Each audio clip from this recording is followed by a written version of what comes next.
መድፈኞቹ አርሰናሎች በክረምቱ የዝውውር መስኮት ትልቅ ሽያጭ ለማድረግ ተቃርበዋል ሲል የካውት ኦፍሳይዱ ጋዜጠኛ ማርክ ብሩስ ከውስጥ አዋቂዎችና ከተጫዋቹ ወኪሎች ባገኘው ልዩ መረጃ መሰረት የአርሰናሉ የክንፍ መስመር አጥቂ ሊሳንድሮ ትሮሳርድ ወደ ቱርኩ ክለብ ቤሽኪታሽ ለመዘዋወር የሚያደርገው ንግግር እጅግ የላቀ ምዕራፍ ላይ ደርሷል ሲል አስነብቧል። የ31 ዓመቱ ቤልጂየማዊ ኮከብ ትሮሳርድ ከቤሽኪታሽ ጋር በግል ኮንትራት ውል ዙሪያ ከሞላ ጎደል ሙሉ ስምምነት ላይ የደረሰ ሲሆን በሁለቱ ክለቦች መካከል ማለትም በአርሰናልና ቤሽኪታሽ መካከል የሚደረገው ቀጥተኛ ድርድርም በአስቸኳይ ይጀምራል ተብሎ ይጠበቃል። ቀደም ሲል ተጫዋቹን ይፈልጉ የነበሩት አትሌቲኮ ማድሪድ እና ዩቬንቱስ ፍላጎታቸውን ያቀዛቀዙ ሲሆን የትሮሳርድ ዋነኛ ምርጫ ቅድሚያ የሚሰጠው ክለብ ቤሽኪታሽ መሆኑ ታውቋል። ቤሽኪታሽ ለአርሰናል 20 ሚሊዮን ዩሮ ለማቅረብ የተዘጋጀ ሲሆን ይህ ሂሳብ ትክክለኛ መሆኑም ተረጋግጧል። ሆኖም ግን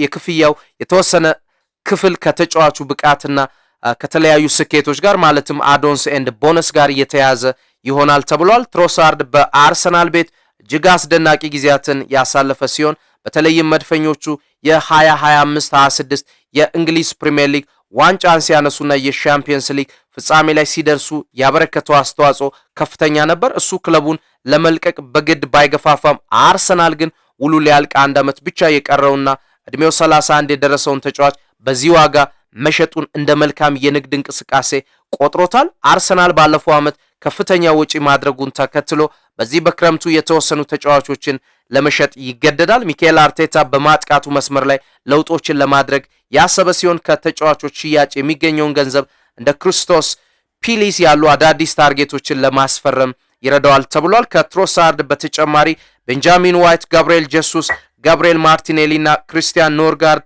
በመድፈኞቹ ቤት የወደፊት ቆይታቸው አጠራጣሪ መሆኑን ማርክ ብሩስ ዘግቧል። ማንቸስተር ዩናይትድ የዌስትሃሙን ወጣቱን አማካይ ማቴዎስ ፈርናንዴዝን በክረምቱ የዝውውር መስኮት የግላቸው ለማድረግ እየተንቀሳቀሱ እንደሚገኝ ቤን ጃኮብስ ዘግቧል። እንደ ዘገባው ከሆነ ወጣቱ አማካይ ማቴዎ ፈርናንዴዝ በክረምቱ የዝውውር መስኮት ማንቸስተር ዩናይትድን ለመቀላቀል ፍቃደኛ መሆኑን ፍንጭ ሰጥቷል ተብሏል። ይሄንንም ተከትሎ ማንቸስተር ዩናይትድ ዝውውሩን በፍጥነት ለመጠቅለል ከለንደኑ ክለብ ዌስትሃም ጋር ይፋዊ ንግግር መጀመሩ ታውቋል። ይሁን እንጂ በሁለቱ ክለቦች መካከል ትልቅ ሳንካ ሆኖ የቆመው የለንደኑ ክለብ የጠየቀው ገዘፍ ያለ የዝውውር ገንዘብ መሆኑም ተነግሯል። ዌስትሃም ለተጫዋቹ ከ80 እስከ 85 ሚሊዮን ፓውንድ የሚደርስ ከፍተኛ ዋጋ የጠየቀ ሲሆን የማንቸስተር ዩናይትድ የቦርድ አባላት ግን ይህንን ከፍተኛ ዋጋ ለመቀነስ ወይንም ያከፋፈል ሂደቱን መልሶ ለመቀየር ከባድ ድርድር ላይ መቀመጣቸው ተነግሯል። በአሁኑ ወቅት የማንቸስተር ዩናይትድ የቴክኒካል ዳይሬክተር የሆኑት ጄሰን ዊልኮክ በሳውዛምፕተን ሳሉ ይህንን ተጫዋች ያስፈረሙት ግለሰብ እሳቸው መሆናቸውን ተከትሎ ከተጫዋቹ ወኪሎች ጋር ያላቸውን የቅርብ ግንኙነት ተጠቅሞ ተጫዋቹን ወደ ማንቸስተር ዩናይትድ የማምጣት ከፍተኛ እድል እንዳላቸውም ተነግሯል።